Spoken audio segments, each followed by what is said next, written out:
So for this activity, you will need a simple shirt.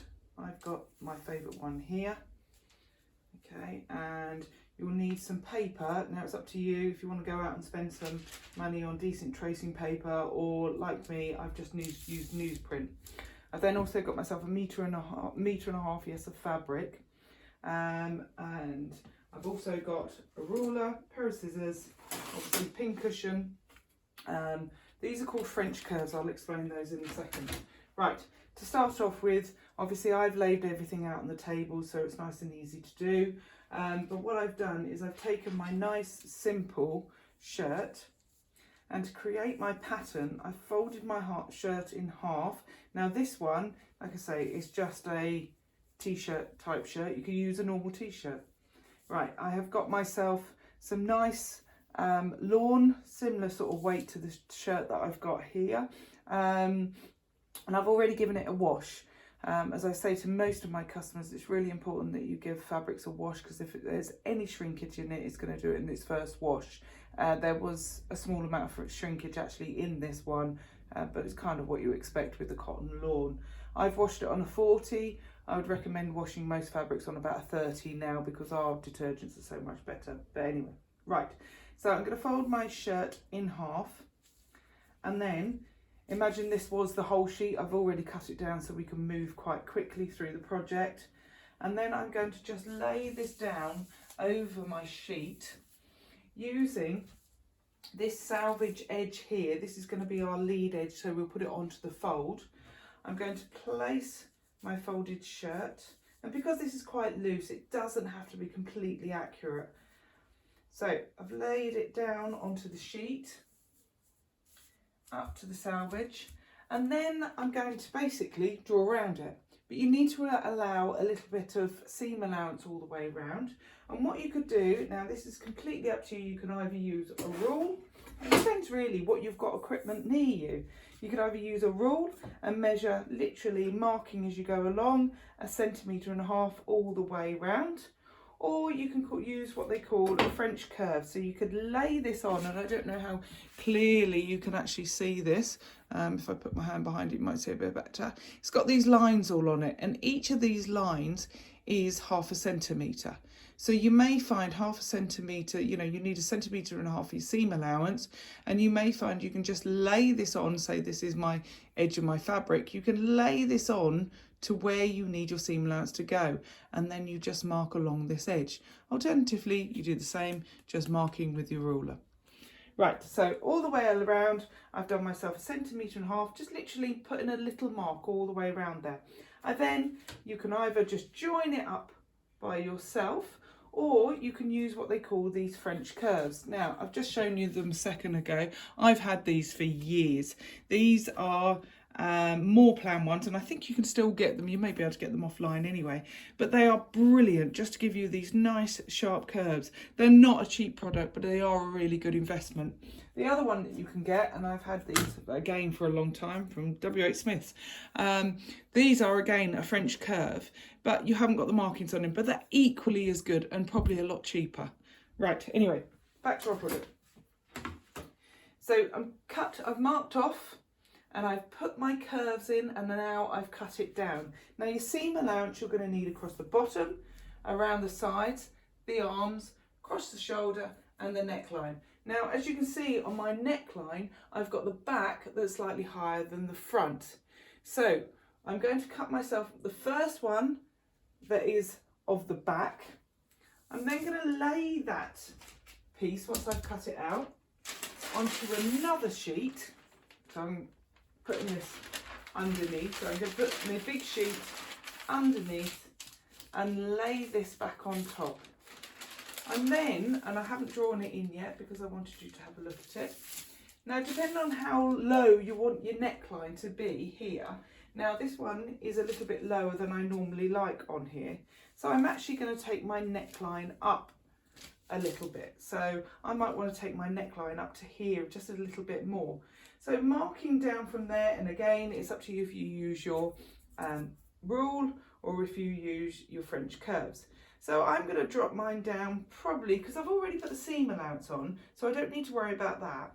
So I'm going to drop it down only about 5 centimetres, because actually that gives me 2 inches a little bit higher on my neckline.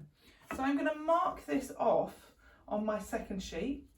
So I'm going to put a little mark there just to show where the bottom of my neckline is going to be.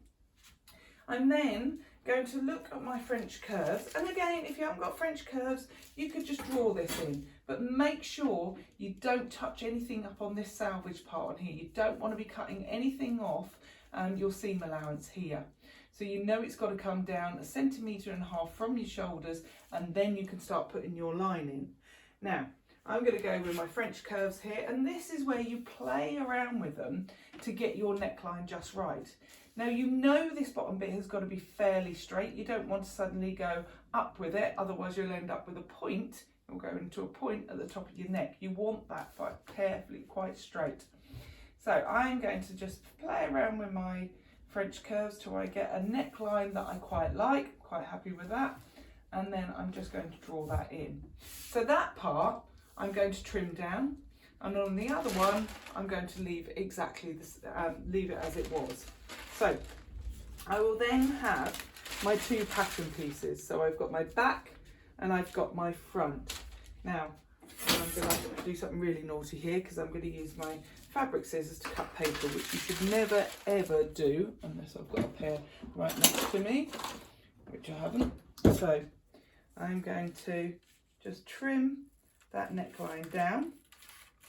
Okay, as I say, shouldn't ever do this. You should never use fabric scissors on paper because it makes them go blunt. Right, I've got my 2 pattern pieces. Pattern pieces now done with your seam allowance on them. So don't need that anymore. Don't need my top anymore, so I can get rid of that for a minute.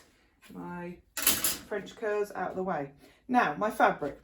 I've folded my fabric in half, but I haven't folded it evenly in half. What I've done is I found a pattern down the edge here, which I want going all the way down the front, and I've done it on that fold. The reason being I want a little bit more over this side is because I'm going to actually make my bias binding to go around my neck. Now you can just buy ready done bias binding, it's just I thought I'd try doing something a little bit different. There is a separate video showing you how to do a simple bias binding, but you can click onto that one and check that out. So what I'm going to do is I've folded my fabric in half, making sure, and I've followed a pattern down the front there, because otherwise you'll get, if you're putting a pattern on, you don't want this wibbly wobbly pattern going down it. So I'm not too worried about pattern matching under my arms, because to be honest, who's going to look underneath my arms on a simple top? Now I want to pattern match obviously on my back, because I'm not actually putting a seam down the back. If you were putting a seam down the back, you want to make sure that your pattern is matched, but we'll look at that another day. So I've decided actually I want my flowers going down. I don't want my flowers coming up. So I'm going to put my pieces going this direction. Now to work out how much fabric that I needed, I had to actually measure my top and add a little bit more. So the length of my top, add a little bit more, and I doubled it because I knew my width wasn't going to be long enough to get 2 pieces out of the width. If you're tiny and you've got a smaller top, then you might be able to. So anyway, so this one is my back. And what I'm going to do is I'm just going to lay that on there, like so. So I'm going to lay it so this back goes all the way along the back here, the centre back. You can mark your pieces. So if you want to put on the back here, so you know that you've got to put this onto a folded edge. So you could literally write folded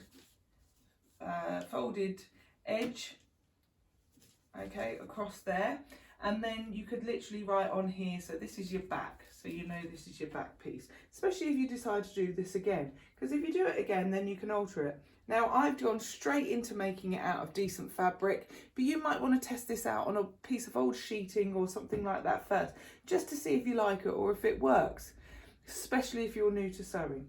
Okay, don't go and buy a really expensive fabric and then get disappointed that it hasn't worked quite right. You're better off doing it in a cheap polycotton sort of, or a sheeting fabric, you know, get an old sheet. So I've laid that piece on there like so. I'm then going to pin all the way around there, all the way around here, here as it is, and then I'm going to carefully cut it out. But before I cut it out, I'm going to lay this second piece on. So I'm going to move it down and lay this second piece on in the right place and just check that I'm happy with all the pieces.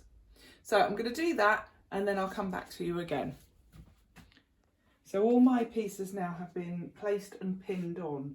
One of the most important things about cutting any pattern is to make sure that you check it over and over, because you can't put the fabric back on again. So as they say with woodwork and most other things, check twice, cut once.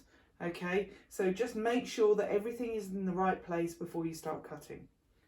So I'm all ready to cut, and I have left myself a decent amount of fabric on this side, as I said before, for bias binding. Now when you're cutting, make sure you take your time. You cut as close as you can to the seams or to the seam allowance, but obviously try not to cut into the actual pattern, because you want to use that pattern again, and you certainly don't want to be cutting into a pattern and making it all jagged and the pattern being out of shape. So to cut, you always make sure that your last cut that you've done, so I'm going to use the paper, so the cut that you're doing, you push your scissors into and take a cut. You push it into there again and you take another cut, obviously cutting it right down. But then you don't get those jaggedy marks that go all the way around sometimes when you're cutting. So as I'm cutting, I'm carefully, see, I'm always cutting it really, really slowly and putting my scissors back into that last cut that I've done, taking my time on it. And as you can see from it, you don't get, and that last little bit there that I've done, you can probably see it's slightly jagged there, but if you push your scissors in as you go around, you get that nice curved edge opposed to a jaggedy edge. So I'm going to put it all on to hold again, and I'm just going to quickly cut around. So I've cut out both of my pieces now. This is the back, this is the front. The reason I know it's my front is because it's lower at the neckline. Your back is obviously slightly higher.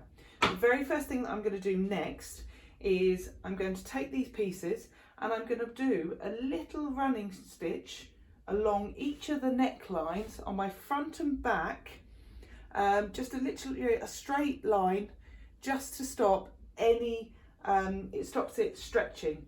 So because with any fabric that has been cut on a curve, especially if it's a lightweight fabric, it will stretch as it's being moved around.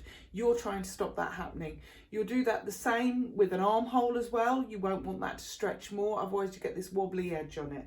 So what I would do at this stage is I would sort out the neckline, and then if you've got an overlocker, I would overlock all of my edges, not my neckline though, just down the sides, around the arms, under the armholes and along the bottom, leaving, like I say, the neckline. At this stage as well, this is the stage where you'd make your bias binding out of your leftover pieces. Now, this is done on a separate video, so you might want to come back to that. Alternatively, if you don't want to make your own one, you probably need about 1 metre of a cotton bias. So I've now overlocked all the way around all the edges, as you can see. Okay, along there. Now, if you haven't got an overlocker, obviously just use a zigzag. You can do this afterwards, but I always suggest that you do it before, because it helps the fabric stay nice and neat. And as you can see, if you look very closely, you can see my stay stitch, which just stops this now stretching. Before, it would have stretched, and sometimes it can stay a bit wobbly and stretch. So this is just holding this neckline in nicely. Okay, so first thing I'm going to do is sew down the shoulders and actually put the bias around the neck. So we'll do the neck first. For this, what I'm going to do is lay down my 2 pieces, so my front and back, and then I'm going to pin carefully just along here. Okay, pinning that, And the same with this one. So I'm going to carefully pin down this section. Now I know, because of the way that I cut it, these should be exactly the same length, top and bottom. So what I'm going to do first is I'm going to pin the shoulder, top of the shoulder into the neck, and do also down at the bottom of the cuff. So that I now know should fit together nice and beautifully. So I'm going to put this section along here and just push to make sure that everything, pull to make sure that everything just sits in nicely in place. So you can see that I'm just placing it on top like so. I'm going to do this on both sides, and then I'm going to add, I'm going to sew that section using my 1.5 centimetre seam allowance, because I haven't cut much off using my overlocker, so I can keep it as a 1.5 centimetre seam allowance all the way down from the top of the shoulder to the bottom, and the same on the other side. So I've sewn all the shoulders, as you can see here, and I've actually pressed the seams open. Hopefully you can see that nicely and clearly. And then I'm going to lay out, because I'm going to put my bias binding around my neckline now, so I'm going to lay it out as best as I can. Obviously it's not going to sit completely flat because there is shape in the shoulders. I then take my bias binding that we've made. If you've followed the example of how to make it, this is how it turned out. So it would have turned out just like so, like a normal one, but I have then opened up one edge, so you've got one edge that's still folded in, and then the other edge that is actually still the raw seam. I've then folded in the bottom of it, so that is going to start as my first starting point of my neckline. Now when you come to put bias binding on, you want to edge like this, because once you get all the way around the other end, when you come to this edge, and I haven't cut this down yet, you are just going to lay it over the top like so when you sew it, and then when you turn it over, all of this part is actually inside, and you get this nice neat edge that you've already folded in. So what I'm going to do is I'm going to lay this on all the way around the neckline and pin it. However, I am not going to start from the shoulder, because you're going to get a lot of bulk in the shoulders to start off with anyway. So I'm sort of going to do it the side of the back of the neck. So I'm going to start with my one. So there's the shoulder and the back of the neck. We know it's the back of the neck because it's the higher section.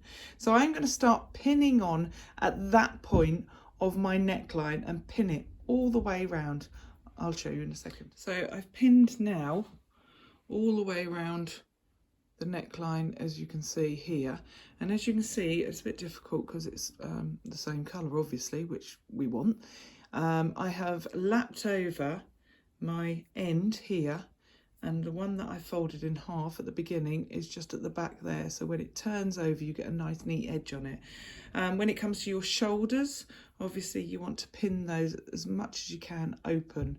If you're worried about sewing this straight away, then my suggestion is that you tack it in place first. I'm only going to do a 1 centimetre seam allowance on this one, so I am going to roughly follow where I'd actually put my stay stitch.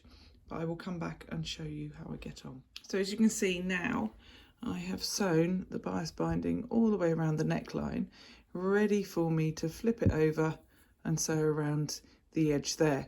But before I do that, what I've got to do is I'm going to cut, you see just along here, I'm going to cut into this bit all the way around my neckline. So the whole of my neckline here is just going to have little snips all the way around in it. So you're cutting in, you're not cutting in to this part of your bias, the bias that's got the flap over it.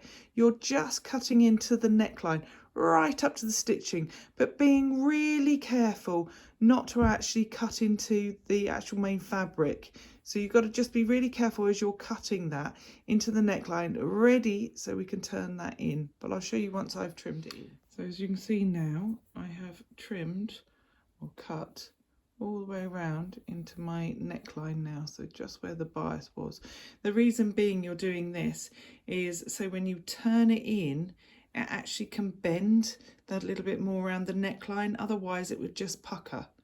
So, but when you're working, and there's something that I haven't said all the way through, is when you're putting stuff together, make sure that you're putting right sides together whenever you're sewing anything. So your bias binding, when that goes on, is right sides together, unless you're actually working on the top stitch of it. So my next thing that I'm going to do is, now I've snipped into that neckline, is where I've snipped into it and your bias is now sitting over the top of it, I'm now going to press that seam, that new seam that I've made, ready to do a nice little inside stitch on it. So you're actually going to go on top of the bias binding and you're going to do a little top stitch just on the bias binding. Now this can be really fiddly, so make sure you take plenty of time. And again, I'm going to show you. So I'm going to press it first, pushing it out of the way, and then I'm going to top stitch over it. So now I've actually sewn top stitched on my bias binding. As you can see here, I've gone really just along the edge. All I've done is just move, I've used my foot as my guide along here, and then I've just put my stitch in. But as I've been doing it, I've made sure that I'm moving with the way the neckline goes, because that's going to be on the inside. So now I can just pull that over there, give that a press, okay, pin all the way down onto the neckline, okay, and then you've got your neckline complete. Again, I will show you when I have done this, but as you can see, there's the bias binding on the inside there, and then I'm just now going to fold over that bias binding so you get that lovely neat edge, and then I'm just going to put a top stitch just along there just to hold it into place. That is the most difficult part. So I thought I'd show you quickly how I've pinned the neckline round. So the neckline, as you can see, has been pinned all the way around. You can see at the back, that is where my bias is on, and that is where my facing, you know, the bias is basically acting like a facing, so it's just holding in that edge. So there's the right side, so that's the back, and there's the right side, or if I can get it in, of the front. So now I'm going to sew, and I'm going to sew on the top this time. So I'm going to sew on the top, just going all the way around here. So again, I'm going to place my foot along the edge and slowly follow it round. So this is lots of control on your foot pedal. I'll show you again afterwards. So I've now sewn all the way around the edge of my neckline, so you can see, it there, and then there's the bias, so you can see how it catches onto the bias there. Now you place your stitch obviously inside where your bias is, because you want that to catch all the way around. And as you can see, some of my bias is actually wider in other parts than the here, so you know, it really doesn't matter as long as it catches it all. So once you've done that, so my neckline is beautifully finished now, you've got the easy part. So all you need to do now is you'll be turning it back through, right, so you've got your shoulders attached, and you're now going to be sewing all the way around to that section. So you're doing exactly the same again as what you did with your pinning your shoulders. You're just going to pin around the underarm all the way around to the bottom, and then sew your normal seam allowance on that one. So I'll come back to that when that is completed. Just a little tip when you're pinning around your armholes. Obviously you've done your pin just there on one part and on that part. If you do the straighter sections first, and if you get to this bit and it feels like it's too much fabric one side, you just pull into the middle and then just give it a little tug, and because it's slightly more stretchy, one side might have stretched a little bit more than the other, so all it is, it just needs easing in a little bit. As you can see on this side, I have now pinned all the way around here, and I'm just going to do my normal stitch, which I did on this side as well. So for this part of the film, I've actually brought you over to the ironing board because it's a lot easier to demonstrate it this way. Now across the bottom, I'm going to, because I've got the bottom of the shirt sitting here at the moment because it hasn't been hemmed. Now across the bottom of the shirt, I want to actually do a 2 centimetre hem on it to turn up. I only allocated myself actually 1.5 centimetres. If you're a bit tight on fabric, then you might want to actually just cut that little bit more at the bottom, so a centimetre, 2 centimetres opposed to 1.5 centimetres.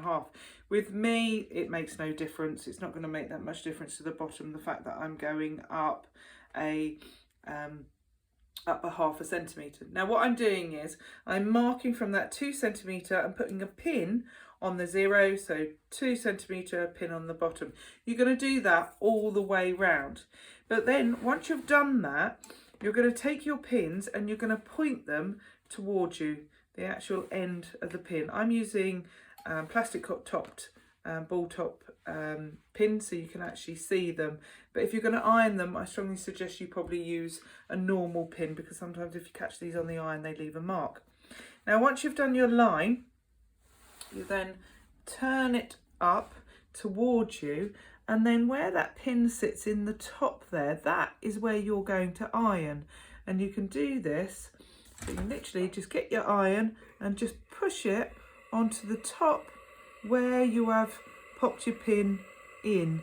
So you're sort of pulling it as you're going along and working along where those pins are, like so. Okay, so you're doing that all the way round, and then you'll have your nice neat hem, literally just to sew around the edge of the top of it. You're going to do exactly the same again with the hem of your sleeve. So you'll turn that and working that in. Obviously it's a slightly smaller area, so you're going to be pinning and then turning it over, and then you're just going to be sewing it into place. Okay, the other one that I didn't say to you is I actually did press just the first 2 parts of the top and the bottom of under the arm, so under the sleeve. So I don't do this section of the sleeve, I haven't done that middle section there, I didn't iron that, but I've ironed open just these 2 sections. Okay, so have a go and I'll show you when I've completed it all. So one completed top, so the edging here, so where I turned it up 2 centimetres on this one, you can see I've actually used, I don't know if you can see it on the whiter bits, 2 stitches. So I've moved my needle, because my needle luckily can be moved to left to right. I've kept it in the same position, so I've top stitched it all the way round, but decided to do 2 lots of stitching. The same with the sleeve, but I only allowed myself this time on the sleeve, oh, I left a thread there to cut away. So on the sleeve I did that little bit more, so I did 1.5 centimetres on the sleeve, so I did 2 centimetres at the bottom and 1.5 centimetres at the top. But again, you can see that I've done that double stitching, I think you can just about see it, all the way around on the edge of my shirt. So there it is, I've given it a quick press over and my shirt is all now done and ready to wear. Maybe I'll see you one Saturday wearing it. Good luck with your goes.